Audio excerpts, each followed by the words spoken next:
রাজ্যের সর্বত্রই এখন শোকের ছায়া নেমে এসেছে। প্রশাসনিক মহল থেকে শুরু করে সর্বত্রই লক্ষ্য করা গেছে শোক আবহ। তারই মধ্যে এই মুহূর্তে যে খবর, সুদীপ রায় বর্মন, কংগ্রেস বিধায়ক সুদীপ রায় বর্মন তিনি ছুটে গেছেন ডিজি অনুরাগ ধানকরের মৃতদেহ দেখতে, এবং তার পাশাপাশি সেখানে কংগ্রেসের সভাপতি আশিস কুমার সাহা তিনি ছুটে গেছেন বিষয়টা দেখার জন্য। সেই মুহূর্তে কি বললেন কংগ্রেস বিধায়ক সুদীপ রায় বর্মন, শোনাবো।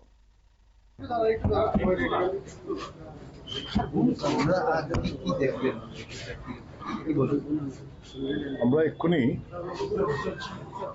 মর্গে আমাদের ডাইরেক্টর জেনারেল অফ পুলিশ অনুরাগ ধানকর সাহেব, ওনার আনন্যাচারাল ডেথ হয়েছে অন ইউনিফর্ম। ওনার অফিস কক্ষে আনন্যাচারাল ডেথ সংঘটিত হয়েছে।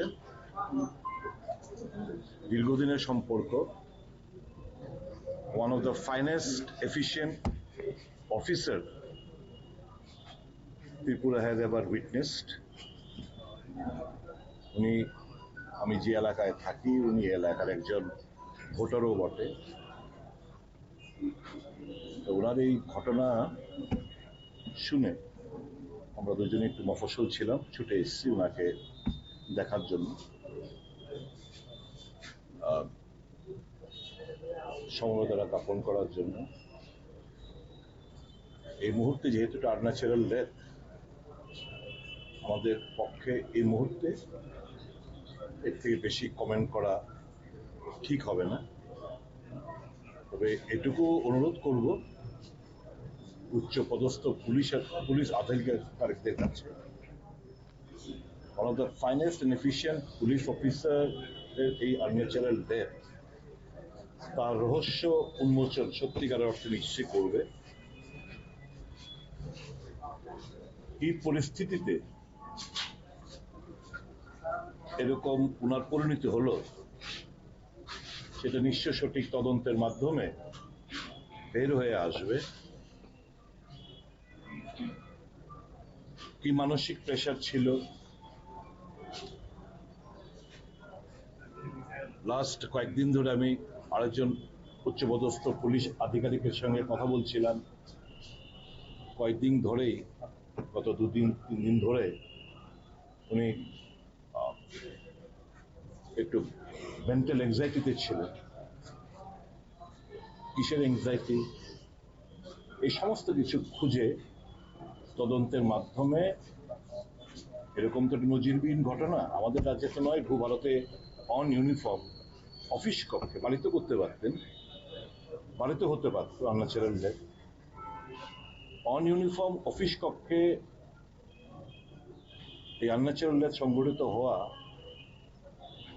অনেক কিছু বিবরণ দেয়।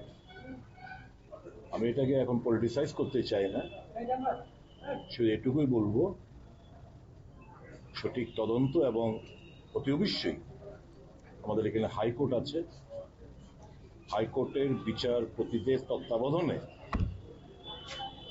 সঠিকভাবে যেন তদন্ত করা হয়, কোনো কিছু যেন হাসাপ না করা হয়, কোনো কিছু যেন ধামাচাপা না দেওয়া হয়। কি পরিস্থিতিতে ওনাকে এরকম সিদ্ধান্ত নিতে আনন্যাচারাল ডেথ সংঘটিত হলো তা খুঁজে বের করার জন্য ত্রিপুরার একজন নাগরিক হিসাবে আমি অনুরোধ জানাবো সরকারের কাছে।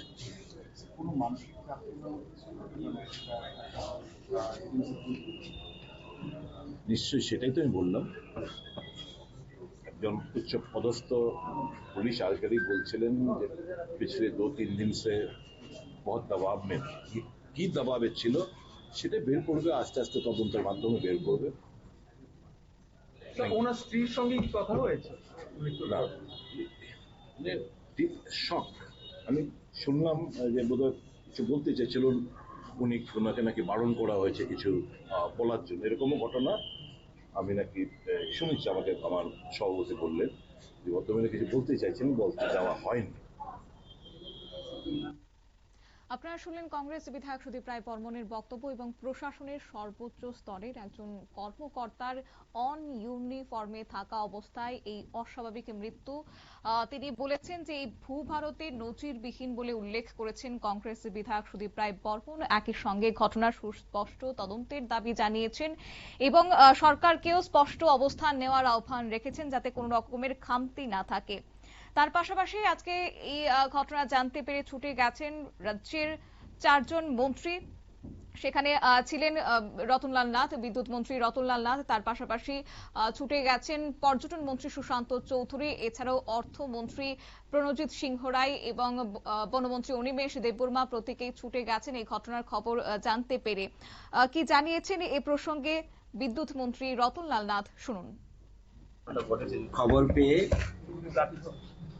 এখানে এসেছি, দেখেছি পোস্টমর্টম হবে। পোস্টমর্টম হওয়ার পরে তখন বোঝা যাবে কি ব্যাপার। না, প্রাথমিক কিচ্ছু কমেন্ট করার সুবিধা নেই, কারণ পোস্টমর্টমের আগে যারা আপনারা বুঝেন যে বিজ্ঞানসম্মত যখন পর্যন্ত পোস্টমর্টম না হবে কিচ্ছু বলার সুবিধা নেই। এতটুকু জানি, যখন খবর পেয়েছে মাননীয় মুখ্যমন্ত্রী খবর পাওয়ার সাথে সাথে স্পটে গেছেন এবং উনি থেকেই হাসপাতালে পাঠানোর ব্যবস্থা করেছেন, এতটুকু জানি। এখন পোস্টমর্টম হওয়ার পরে বাকি কথা বলবেন। উনি শক্ত, সুতরাং মোটামুটি কথাবার্তা হয়েছে, দেখেছি। ছেলে কবে নাগাদ এটা আমি বলতে পারবো।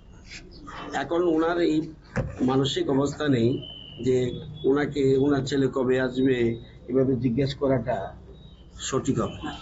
ঘটনাস্থলে কি কিছু পাওয়া গেছে? আমি বললাম যে খবর না পেয়ে এখানে এসেছি, আমি কিভাবে কমেন্ট করব?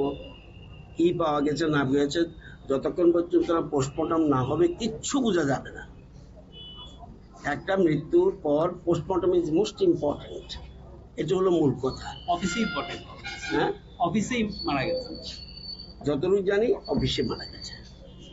স্যার, মানিক সরকার এবং অর্থাৎ এই বিষয়টা স্পষ্ট যে প্রশাসনের শীর্ষ মহলেও এই ঘটনাকে কেন্দ্র করে এখন তৎপরতা বেশ পরিলক্ষিত।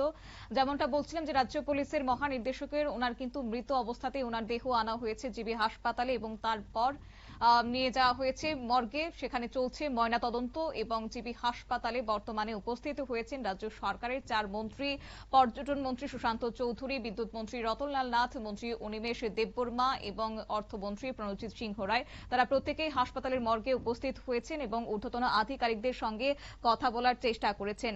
এছাড়া এই প্রসঙ্গে পর্যটন মন্ত্রী সুশান্ত চৌধুরী কি জানিয়েছেন, শুনুন। দুর্ভাগ্যজনক, ওনার মতো একজন নিষ্ঠাবান, কর্তব্যপরায়ণ, স্বচ্ছ পুলিশ আধিকারিক এভাবে চলে গেলেন। কজ অফ ডেথ কি এটা পোস্টমর্টেম রিপোর্ট এলে জানা যাবে। পোস্টমর্টেম শুরু হবে এখনই, তারপরই বলা যাবে যে মৃত্যুর কারণটা কি। কিন্তু যেটাই হয়েছে দুর্ভাগ্যজনক। মাননীয় মুখ্যমন্ত্রীও খবর শুনে পিএইচকিউতে ছুটে গেছেন। উনি আমাদেরকে বলেছেন এখানে আসতে। মাননীয় মন্ত্রী রতনলাল নাথ, অর্থমন্ত্রী প্রণজিৎ সিংহ রায়, অনিমেষ দেববর্মা, আমরা সবাই এসেছি এবং ডাক্তারদের সঙ্গে কথা বলেছি। ওনার পরিবার, ওনার স্ত্রী ছিলেন, ওনার সাথে কথা বলার চেষ্টা করেছি। তবে এটাই বলতে পারবো যে যেটা হয়েছে অত্যন্ত দুঃখজনক, এটা অনাকাঙ্ক্ষিত। ওনার মতো একজন নিষ্ঠাবান অফিসার এভাবে পৃথিবী থেকে বিদায় নেবে, এটা দুর্ভাগ্যজনক ঘটনা। তো আমরা পরিবারের পাশে আছি, সরকার পরিবারের পাশে আছে, মুখ্যমন্ত্রী পরিবারের পাশে আছে। পোস্টমর্টেম রিপোর্ট যতক্ষণ না আসে কজ অফ ডেথ সম্পর্কে বলা সেটা সঠিক হবে না বা উচিত হবে না।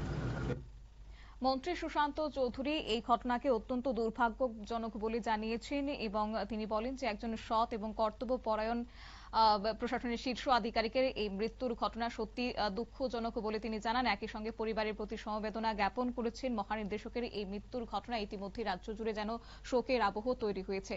ময়নাতদন্তের রিপোর্টের দিকে এখন প্রত্যেকেই তাকিয়ে রয়েছেন। প্রশাসনিকভাবে মৃত্যুর কারণ নিয়ে এখন কেউই কিছু বলতে নারাজ, স্পষ্টভাবে কিছু জানা যাচ্ছে না। তবে ময়নাতদন্ত প্রক্রিয়া শেষ হওয়ার পরই পরবর্তী পদক্ষেপ গ্রহণ করা হবে। যে ছবি আপনাদেরকে দেখানোর চেষ্টা করছি, সেখানে উপস্থিত হয়েছেন মন্ত্রী কার্যত বিকাশ রায় দেববর্মাও সেখানে রয়েছেন বলে খবর পাওয়া গেছে এবং প্রশাসনিক সূত্রে যে খবর, হাসপাতাল চত্বরে বর্তমানে বেশ আঁটো-সাঁটো নিরাপত্তার মধ্য দিয়ে কিন্তু রাখা হয়েছে।